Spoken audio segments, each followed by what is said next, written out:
Uumpisahan na namin ang paggawa ng pageant heels. OMG, I can feel the pressure right now. Okay, sir. Ano po ba muna yung una namin gagawin, ho? Yung kukuha na muna ng pattern na para maging mabuo yung sapatos. Ito, magkagawa ng drawing. Parang ganito drawing. Pagkukunan, oo. Ate May, sa'yo yung Pia, sa akin yung Maxine. Si Elmo na lang. What? Ay! Shucks! Hindi nakaranga mo lang niya. Magtrabaho na po. Ate May, seryoso to eh. Bawal po ba yung maingay sa factory? Naku, sige, Janine. Shut up na ako. Baka ma-disqualify pa ako sa pagiging shoemaker today. So, yung ginagawa kong design ngayon ay Pia design. Because this is inspired by Pia Wurzbach. Apo, I'm so honored. Hindi man ito yung mismong sapatos niya, pero ito yung kamukha niya. Parang kinikilabutan ako. Kuya Emil, di ba? Maxine Medina. Ang panlaban natin ngayon sa Miss Universe, ito naman yung design na nakapangalan sa kanya. Oo. Kailangan naming gayahin ang pattern ng Maxine at Pia Designs para mamaya madali namin itong mabuo. Ang hirap mag-drawing ng strap na patong-patong. Paano ba to? Artistic. Kinakabahan ako. Parang palong ng bibe. Mukhang plancha. Dito na ako sa paggawa ng strap. Kayo ba, meron na kayong talagang kayo lang ho ang nag-design? Personal design? Ano po, kinelas. Ito, ikaw yung mag-design nito? Yung mga ganyang panlalaki. Ay, Mga cute. pang-araw-araw Yep. na. Pag sa mga ganito, nakikita talaga yung talent ko sa pagdodrawing eh. Yung mga strap ng shoes ko, papangil eh. Eto na po ang nakayanan ko. Parang papuntang Manila, so na yung akin eh. Pero, kinakabahan din ako kasi baka ikatalo ito ni Pia. Actually, buti nilang nanalo na siya. Ito po yung aking nakayanan. Ang ganda. Sa kasamaang palad ay nagmukha pong volleyball ang straps.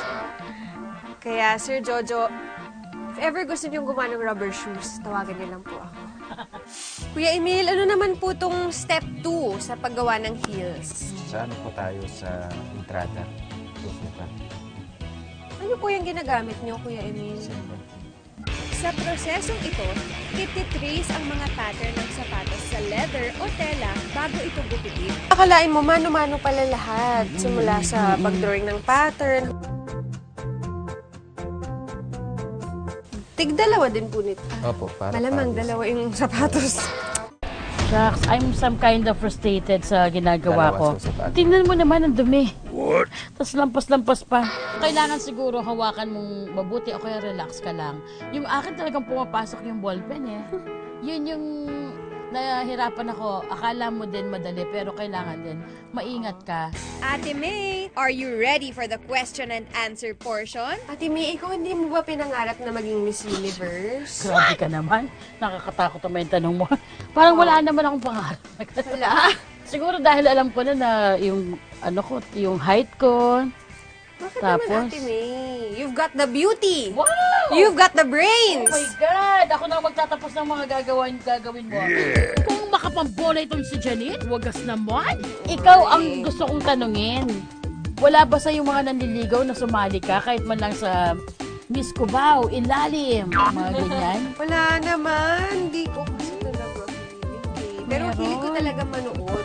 Pero mahilig kang manood. Oo. Alin gusto mong pinapanood? Binibining Pilipinas. Akala ko Sesame Street, nandun si Elmo. Ay, hindi tumigit. Asan po yung mga bote ng pandikit?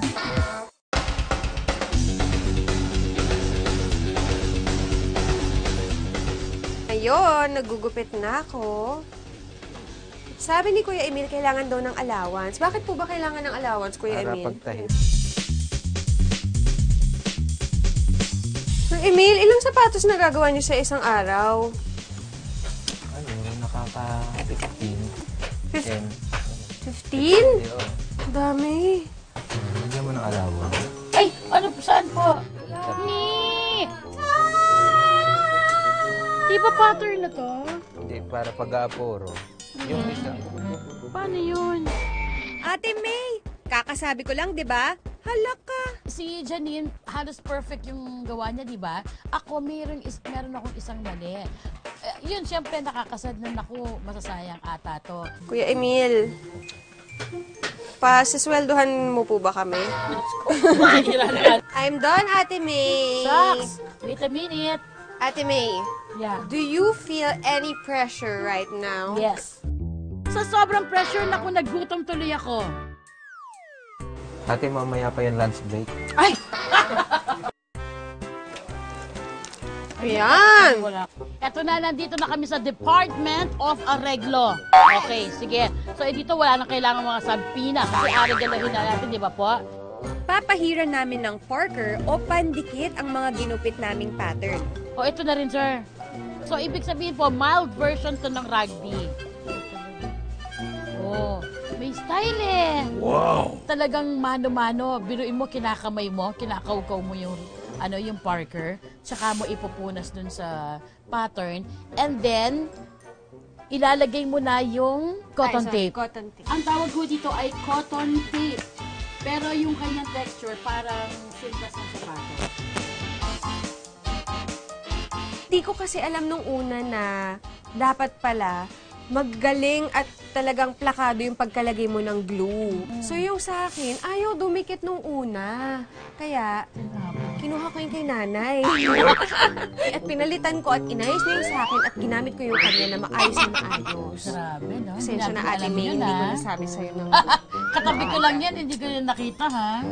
Nakabawi rin ako sa'yo. Ay, nakalusot pala. Peace. Kuya, mawalang galang na nga ho. Sige na ho, iwanan nyo na ho kami dahil mukhang kayang-kaya na ho namin ito ni Janine po, ha? Yes! Okay? Okay? Thank you. Okay na kayo? Okay. Enjoy kayo, Kuya Emil, ha? Dahil nag-day off na si Kuya Emil, si Sir Ardel na muna ang magtuturo sa amin ng huling proseso sa paggawa ng winning heels. So, anong tawag nito sa gagawin namin?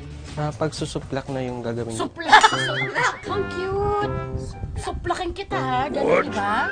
Para mas matibay yung kapit ng mga entrada. Kagatin. Kailangan mo na pakuan siya. Tinuruan niya kami kung paano pakuin ang puso, Char.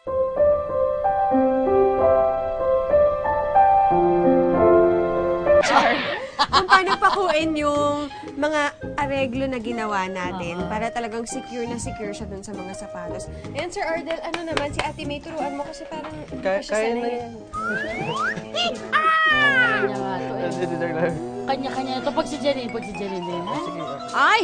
May favoritism. Naku ha, itong si Sir Ardel ha. Alam na, may nanalo na. Ikaw, ano bang mga tipo mong babae? Mabait. O yun, check. Check. Mahaba ang Gusto mo buhok. ba pawisin? Pagkatapos maipako ang mga entrada, ididikit na ang platform at takong. So again, kaya ang gamit is kamay para mas pulido yung pagkaka-apply. Grabe, tumidikit yung kamay ko. Oh. So guys, ito na yung pinaka-final touch ng paggawa natin ng heels. And the smell! Oh my! Ang tindi na ng smell eh, di ba? Talaga. Gawa sa matibay at magaan na klase ng foam ang mga platform nila rito. Patutuyuin muna ito ng ilang minuto bago pagdidikit-dikitin. Nakabuo na tayo ng isang pang beauty queen worthy na heel. Janine at Ate May, irampan nyo nga ang gawa ninyong heels?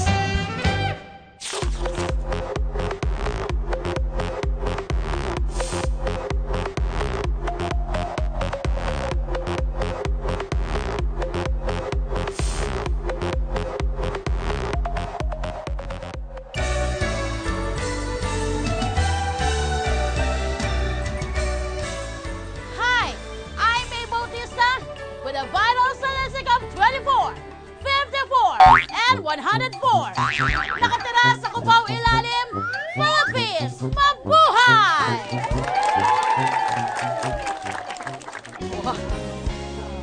Hi! Ay, I'm Janine Gutierrez from Pinoy Binangonan Rizal! Naniniwala na nasa tao ang gawa, nasa tao ang ginhawa! What? Mabuhay! Ang ginawa kong walk ay... Reggae walk. Ang ginawa ko namang walk,